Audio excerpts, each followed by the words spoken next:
మంత్రిగా బాధ్యతలు తీసుకున్న సందర్భంగా జనసేన అధినేతకు శుభాకాంక్షలు వెల్లువెత్తుతున్నాయి. ఈరోజు తనను అభినందించిన కేంద్ర మంత్రులకు పవన్ కళ్యాణ్ ధన్యవాదాలు తెలియజేశారు. ప్రధాని మోదీ ఆధ్వర్యంలో పనిచేయనున్న కేంద్ర పెద్దలకు తన శుభాకాంక్షలు తెలియజేశారు. తాను కూడా ఎన్డీఏ కుటుంబంలో ఒక్కడిగా పనిచేస్తానని పవన్ కళ్యాణ్ ట్వీట్ చేశారు.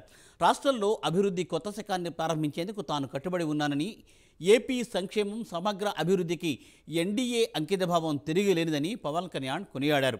అందరం కలిసి ప్రజల ఆకాంక్షల సాధన కృషి చేద్దామని మంత్రి పవన్ కళ్యాణ్ ట్వీట్ చేశారు.